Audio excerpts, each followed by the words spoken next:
Salam sejahtera untuk kita semua. Bersyukur bahwa di pagi hari ini Bapak Ibu Saudara-saudari dalam Renungan Harian Toraya edisi Selasa 16 Juni 2026 kita diberikan kembali kesempatan untuk belajar dari firman Tuhan. Sebelum itu mari kita berdoa. Kami memuji memuliakan Engkau ya Tuhan di setiap musim kehidupan kami.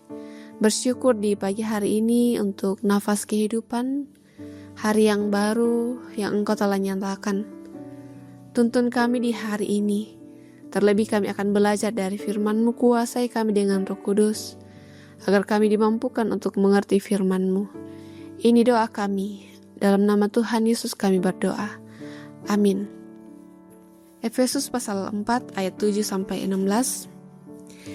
Firman Tuhan, tetapi kepada kita masing-masing telah diberikan karunia, diberikan anugerah menurut ukuran pemberian Kristus.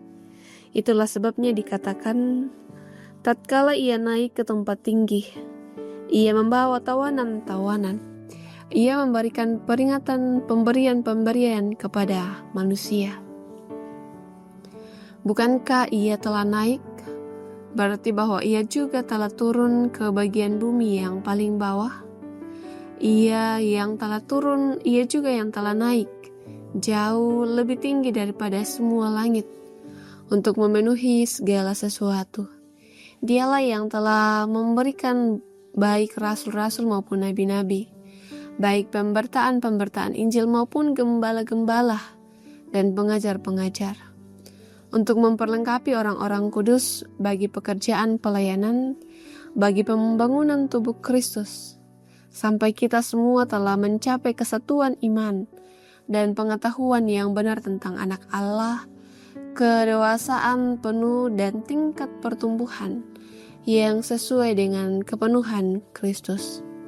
Sehingga kita bukan lagi anak-anak yang diombang-ambingkan oleh berbagai angin pengajaran, oleh permainan palsu, manusia dalam kelicikan mereka yang menyesatkan, sebagaimana dengan teguh berpegang kepada kebenaran di dalam kasih, kita tumbuh di dalam segala hal ke arah Dia, Kristus yang adalah kepala. Dari Dialah seluruh tubuh yang rapi tersusun dan ikatan menjadi satu oleh semua sendi yang menopangnya, menerima pertumbuhannya sesuai dengan kadar pekerjaan tiap-tiap anggota dan membangun dirinya menjadi kasih. Amin. Bertumbuh dalam kasih loboklan Pak Kaboro. Jemaat yang dikasihi Tuhan, dunia saat ini mengejarkan bahwa yang berharga adalah yang viral, yang banyak pengikutnya, yang dipuji dan diakui. Nilai seseorang sering diukur dari pencapaian dan juga penampilan. Menurut di sisi lain, banyak hati merasa kosong, lelah karena terus membuktikan diri. Kita harus di tengah sorotan yang terang, tetapi jiwa sering gelap karena merasa tidak cukup. Kontrasinya Tuhan tidak menilai kita dari segala seberapa tinggi kita berdiri, melainkan dari seberapa dalam kita tumbuh di dalam kasih-Nya. Dalam firman ini, Paulus mengingatkan bahwa setiap orang menerima karis atau kasih karunia.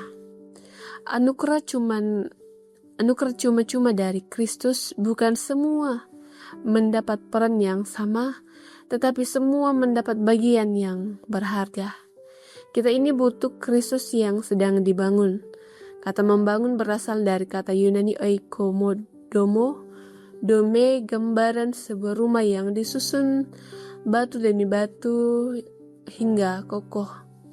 Ketika setiap bagian bekerja sesuai fungsinya, tubuh itu bertumbuh menjadi kedewasaan penuh.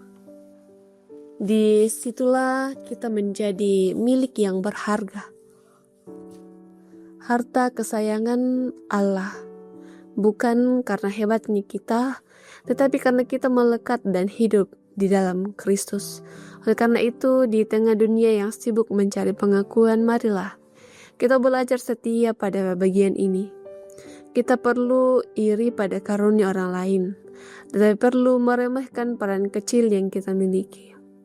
Dalam proses pertumbuhan, ada masa kita ditegur, dibentuk, dan dipangkas seperti ranting akar agar berbuah. Namun, pertumbuhan rohani tidak selalu terasa nyaman, tetapi justru di situasi kasih Tuhan bekerja paling dalam. Kita adalah kesayangannya yang Ia rawat dan bentuk dengan kesadaran sampai serupa dengan Kristus. Amin. Bapak, Ibu, saudara-saudara, kita percaya bahwa Roh Kudus Tuhan akan terus memimpin dan menyertai hidup dan kehidupan kita. Amin.